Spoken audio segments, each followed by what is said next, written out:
Doctor Manmohan Singh এর ভূমিকা সম্পর্কে বলা সম্পূর্ণভাবে অসম্পূর্ণ থেকে যাবে।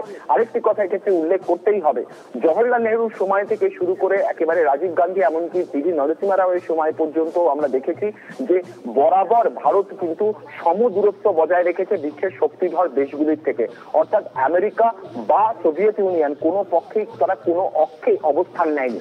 কিন্তু সোভিয়েত পরবর্তী বিশ্বে কূটনৈতিক সম্পর্কের সমীকরণের যে বদল হচ্ছে তা প্রথম অনুভব করতে পেরেছিলেন তিনি, এবং 2004 সালে প্রধানমন্ত্রী হয়ে আসার পর আমেরিকার সঙ্গে যেভাবে ভারতের অর্থনীতিকে তিনি সম্পৃক্ত করেছিলেন, নিউক্লিয়ার চুক্তি করেছিলেন এবং তাতে তার সরকার কার্যত অস্তিত্ব বিপন্ন হয়ে পড়ছিল, কিন্তু তাতেও তিনি কোনোভাবে পিছু পা হননি।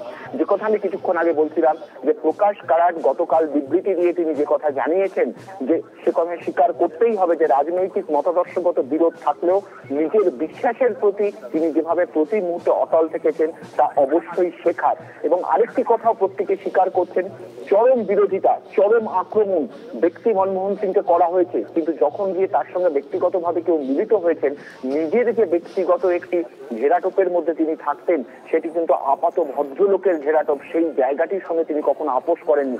প্রত্যেকের সঙ্গে একদমই জ্যোতির্ময়, আমি তোমাকে একটু থামাচ্ছি, আমি তোমার কাছে আসছি। সত্যি তাই, যেই ক্যারিজমার কথা বলছো সেই ক্যারিজমা, তাকে যদি এক কথায় ব্যক্তিত্ব বলি, সেই ব্যক্তিত্বের চলে যাওয়া অনেকটাই অভাববোধ করছেন রাজনৈতিক ব্যক্তিত্বরা যারা আজকে উপস্থিত রয়েছেন। কোন দলের তিনি প্রতিনিধিত্ব করে এসেছেন তার থেকে অনেক বড় হয়ে উঠেছে তার কর্মকাণ্ড, তার ভূমিকা, অর্থনীতি হোক বা মানবিকতা বা রাজনীতি। বেশ কিছু রাজনৈতিক ব্যক্তিত্বদের বক্তব্য আমাদের কাছে এসে পৌঁছেছে, আমরা শোনাবো আপনাদের। মনমোহন সিংজির সময় আমি নিজেও মন্ত্রী ছিলাম, সুতরাং তার দক্ষতা, তার পারদর্শিতা, তার যে কাজ করবার অভূতপূর্ব এক নিজস্ব কায়দা, এ সব কিছুকে দেশের মানুষ আবার নতুন করে মনে পড়ছে, এটা আমাদের ভালো লাগছে। আগামী প্রজন্মের কাছে উনি একটা অনুকরণীয় দৃষ্টান্তপূর্ণ ব্যক্তি হয়ে থাকবেন।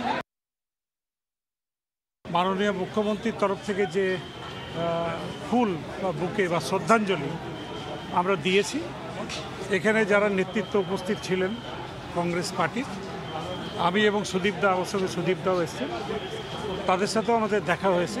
সোনিয়াজি ছিলেন, খাড়গেজি ছিলেন, রাহুলজি ছিলেন, সবারই সঙ্গে কথা হয়েছে। তাদেরকে আমরা মনমোহন সিংয়ের যে প্রতি শ্রদ্ধা সেটা আমরা জানিয়েছি। किसी पार्टी का मसला नहीं है, देश के गौरवमयी इतिहास का सवाल है। ये इंसान खास था, ये इंसान जीता जागता इतिहास था, समझे नहीं? तो ये जब आप ये कहेंगे तो चाहिए ये था कि दरिया जैसा दिल हो, उचित को जान के उस पर अमल ना करना, ये कायरता का आभास है दोस्त। बड़ा दिल होना चाहिए, लेकिन अगर शरीर 100 किलो का हो